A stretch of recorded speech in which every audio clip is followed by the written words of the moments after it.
In this video, I'm going to teach you how to make tech house like biscuits like this.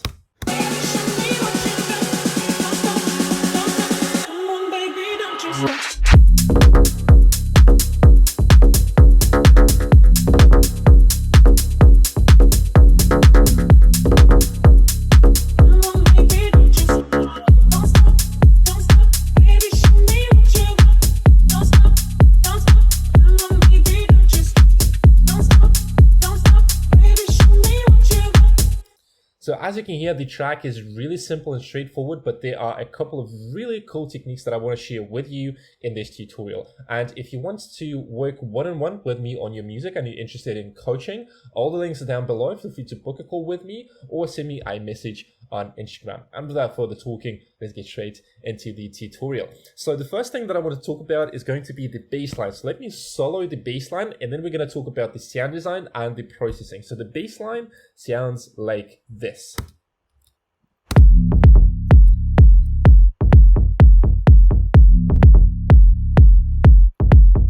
So it's really deep, it's really minimal and punchy. Let's take a look at the presentation. So I came up with a couple of really important steps that I used for making this bass line. So first, before we jump into the sound design, let's take a look at the structure of the bass line. So what we have in this track is we have the long bass, and then we have syncopated tom or 808 kind of bass. It's a combination of those two that create such a nice groove in the track, basically.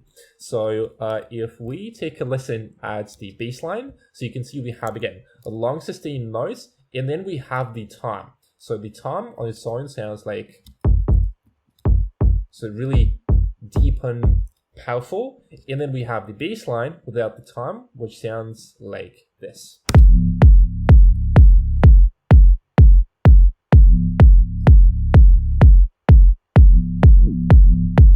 We have little glides here, and that's pretty much the structure of the bass line here.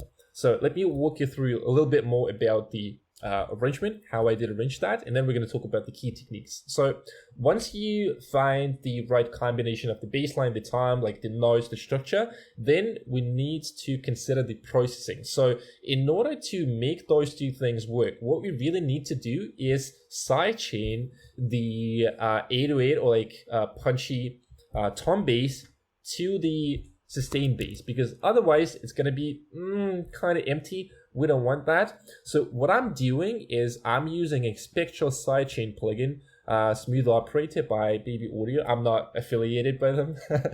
I'm not endorsed. I wish I was.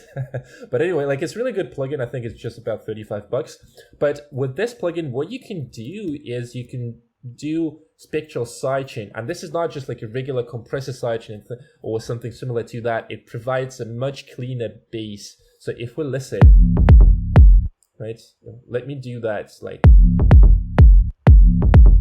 right, so you can hear it really sidechains the bass line, and because of that, the bass, the low end in your track is going to be super clean if you apply this technique, right?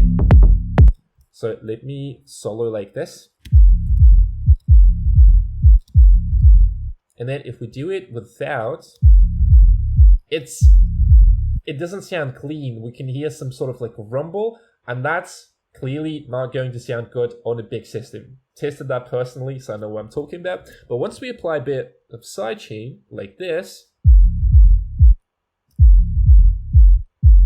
then everything is starting to sound good. So that's the key technique that I use for the bass line here. Okay, so now let's talk about the sound design of the bass sound, right? So the bass sound is fairly simple, again. So let me solo that for you. So we have two oscillators, we have a filter, and then we have a little bit of effects. So let's start with the first oscillator, which sounds like this. So this one is FFT, it's here in the digital. So it sounds like the same waveform that they used in the original track. At least it's like 80-90% close to what they have. I don't know for sure, but it's the closest that I was able to find. Then if you look at the envelope of the bass, it has a low sustain, pretty long decay time, but we can shorten that because it's sustained bass. We don't need a lot of decay time. And the release is pretty short, so again, like 83 milliseconds, just to make sure like it has a little bit of that release time. Then mono, and then I want to use portamento, the glides, always, right? Set the random to 0 because you want the bass playing like in one position. You don't want to have like phase jumps like this. It's not going to help with the bass line. The wavetable position is about like 54 to get that, I don't know, like FM-ish, like what kind of sound character that is. And that's pretty much it. So with the kick, sounds like this. So pretty classic tech house sound. Now, the most interesting part is in the filter. So you can see I'm using really long envelope 2 to move the filter so it opens when the kit hits and then it goes down, thus creating really nice dynamics in our low end and the bass. Let me show you that. So we are opening the filter and then we are going back, and this is really nice. So I'm applying a little bit of that envelope 2 till the filter cut off. Okay, and then I don't know if they're using something like that, but I decided to add second oscillator from digital and dist sub DSK perk, which sounds like this. I'm using a little bit of FM modulation from oscillator A, and then the level is about 50%, just to give it a little bit more of that sub bass, right? So with the second filter, the oscillator, excuse me. And, on its own, so it just adds a little bit of that sub. Okay, so the resonance is about 30%, a little bit of fat, a little bit of drive, and this one is MGLO 24. Okay, and then for the effects, really simple. So without the effects, pretty much the same thing. I added a little bit of tube saturation, and then an equalizer, and I boosted around 170 hertz for that like a low mid nice bass. And altogether it sounds like this. And now with sidechain, so you can see how much it's sticking this up. So make sure you dial in the right settings to otherwise the bass is just not going to sound too good. You're going to kill the bass. So you need to have just the right amount of sidechain. Okay, so that's for the sound design. Now let's talk about the processing, because this one is really important.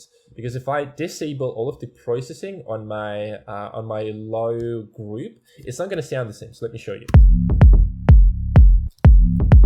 It sounds like almost it's not really glued together. So the key technique to the baseline, like to the low end, is going to be the saturation. So with the saturation, as you can see, I split it into 3 bands. One is adding the sub layer, right? So we're gluing the subs of the kick and the bass and the percussive bass. Then we are gluing the low mids and adding top end presence with saturation. Let me walk you through all of those settings. So if you take a look and take a listen. So with this saturation here, we can really add presence with the third band like this. We can add more mids with the dynamics like, but that's like definitely too much, but it gives you that like thumpy, punchy, techno, tech house kind of feeling. Like it's really aggressive, yes, but maybe you want like a sound like that, then we just have to compensate. Something like that, right? But I don't want to do too much. So that's like in a nutshell what saturation is about. So that's the approach that you can use. I don't want to dive like really deep into how you can use saturation. I'm just giving you the tools so you can experiment and see what works for your track, because the context can be different. So that's for the kick and the bass processing, the key technique for the processing. Now let's talk about the 808 time bass sound design. So what I did, I just took a sample that was like super basic percussion sample. It didn't even have enough of the low frequency, so that was the problem. But I really like the sound. So what I did a high cut and low mids boost for punch and power. The second thing that I did is I shaped it with saturation. I added a bit of that nice distortion to it. So if we take a look at the sound without any processing, right? So it sounds like this. I don't like that, right? It's like too clicky in the top end, has too much of a tack. So I'm rolling off the high frequencies like this, and then I'm boosting about like 140 here. And it's giving us that like low percussion kind of sound, right? So that's the exact character that I was looking for. So make sure that you learn how to use EQ, because it can really shape the sound a lot. And once we play that with a kick, and with the bass, but without the EQ, it's even like too loud, especially in the high frequencies, like in the mids, high mids. It's too much of that click. But with the EQ, it goes like this. And then with saturation, we are shaping the sound just a bit more, like this. So you can hear how much it changes. It adds that like nice knock sound, right? So with dynamics and with the drive,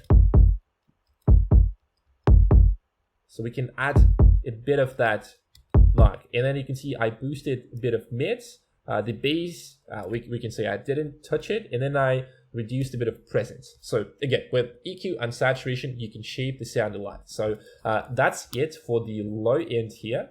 Sounds really nice, like super simple, but you can see how much you can do with simple processing and simple basslines. Okay, so let's talk about the next thing. The lead sound design. So the lead is really, really interesting. So before we jump into the presentation, let me solo the lead sound so you can really hear how it sounds.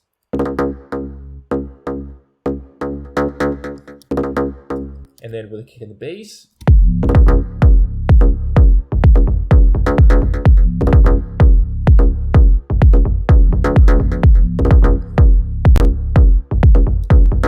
So really, really nice lead sound. It's almost identical to the original track, which sounds like, again, like it's really close. I'm not able to replicate it like 100% because I don't know what kind of processing and waveforms that they use, but I got like 80-90% close to the original one. So let's talk about that. So one of the most important things in this lead sound is going to be the different note lengths. So you can see we have a combination of smaller notes here, like shorter notes here, then we have long ones, and then, yeah, so there's a bit of variation in the length of the notes. Then the next thing is going to be the velocity. So the velocity controls the filter cutoff. So let me show you how the patch works now. So if I'm going to disable all of the processing and I'm just going to solo the kick and the lead. Let me break down the processing. So the first oscillator is this one, whatever name, I don't know how you can call it, right? So 100% level. The envelope, you can see it's pretty plucky. You can copy these settings. This is something that's worked for this track. A bit of FM from the oscillator B, we'll get into that. And the wavetable position is about like 18. But again, depending on the track and what you have in your own track, you can experiment with the wavetable position, FM, and other parameters. So I think it's a bit closer to the original, but then I just wanted to take it to the next level and make it some sound that I want, right? So that's pretty much it. But then you can see we are using envelope 1 to control the filter cutoff all the way up. So the filter is fully closed.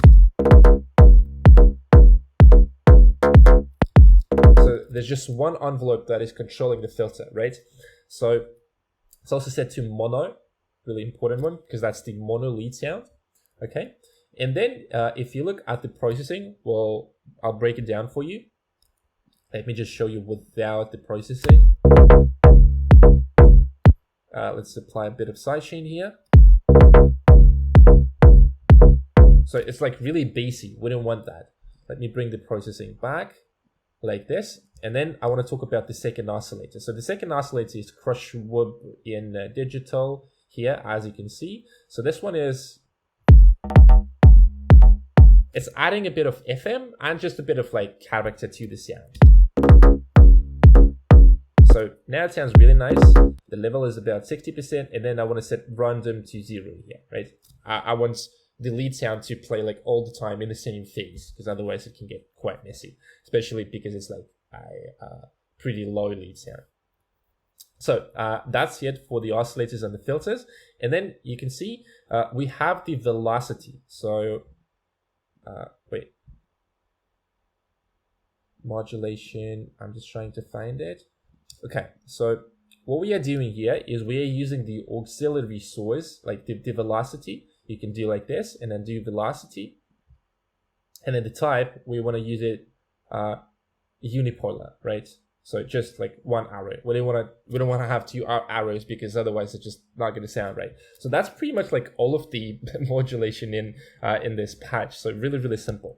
Now let's talk about the processing. So the EQ, I'm rolling off the high frequency, the low frequencies, and then we are removing frequencies somewhere around like 600. And then again, you can experiment with cutting different parts of the sound, depending on the context, on the track, and the vibe, and so on. So already with the EQ, it's so much more balanced.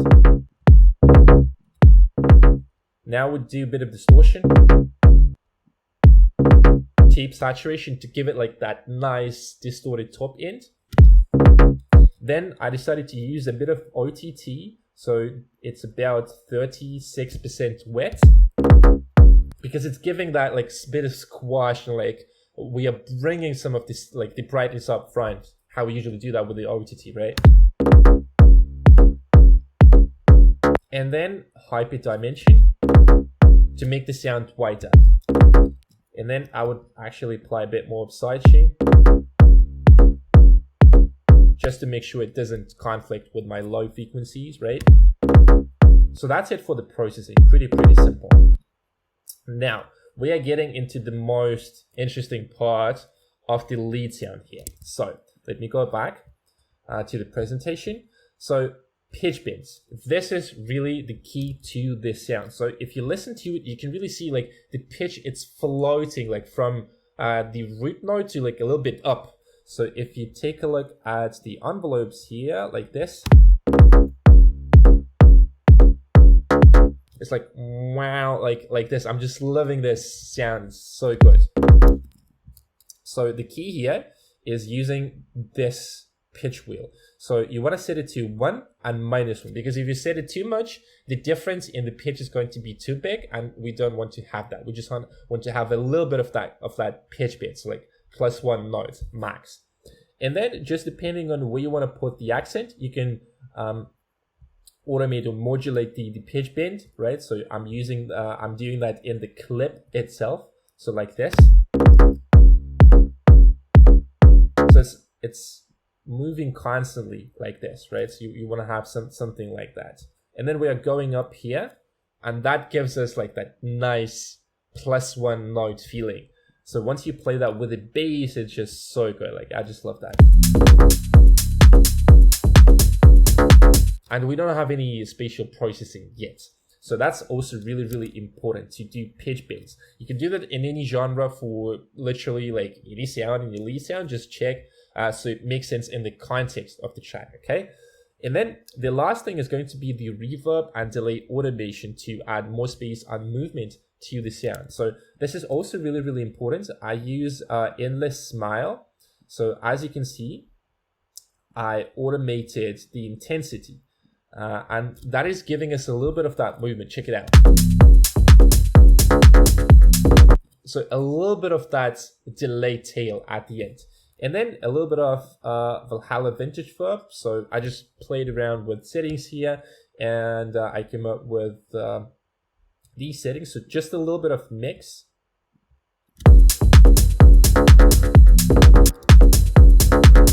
So I put that on the channel itself. So it's not going to the send channel, because this one is a little bit more of like creative processing. This is not like really technical and spatial processing, right?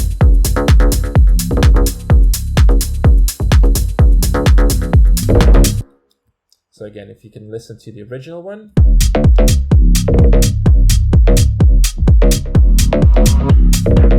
It's pretty close. And then also in the track, they had this variation of the lead sound. So if I do this thing in my track, it's gonna sound pretty close again, like not exactly the same, but if you use the same concepts as I did, like in terms of the processing, if you apply them, then you can get really nice sound. Just like spice it up with some extra processing if you want to get like exactly the same sound as in the reference. But I think I got really, really close to the original sound. Maybe if we remove this one.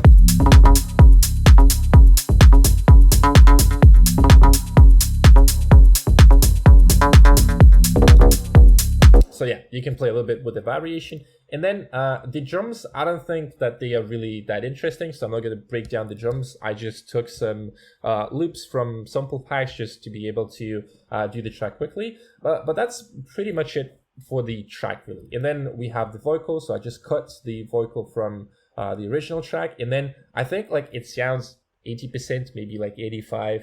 Identical to the original one, so I was able to get pretty close to the original sound. So again, let's listen to the track just once again, and then we're gonna wrap up the tutorial for today. So just let's go one more time.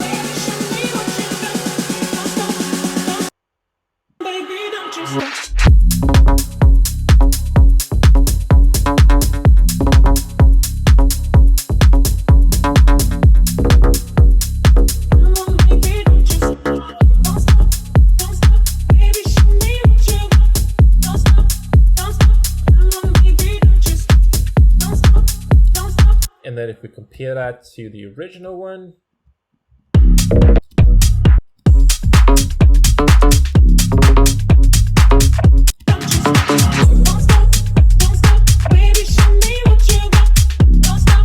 the bass feels really similar. So again, like keep in mind that the track is mixed and mastered fully. I just did like super quick processing. So let's actually end with the processing that I did on the master channel to achieve a similar sound. So the first thing is saturation. What I really, really like doing is adding a little bit of that distortion on the master channel. I don't know, like I just like that. I don't know why, it just makes sense to me, like to distort that a little bit. It just gives such a nice and crisp sound to the track. So if I go one by one, it's really like pretty much it, just the saturation. Let me do like this.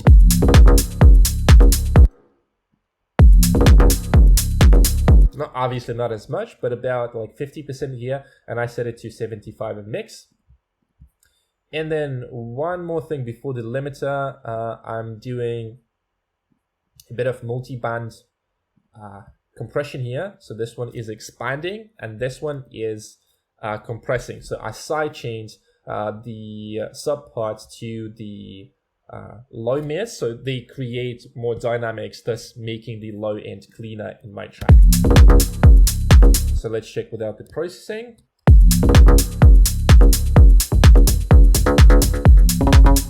So it's not as powerful as in the original track, like really not the same. Now with the processing, really has that power. All right, so that was pretty much it for this tutorial. I hope that you learned some nice and cool techniques. If you like the content, then make sure to subscribe to the channel, hit that like button, notification bell, you know the rules for YouTube. And that's gonna be it. If you're interested in coaching, all the links are down below, and I'll see you guys in the next one.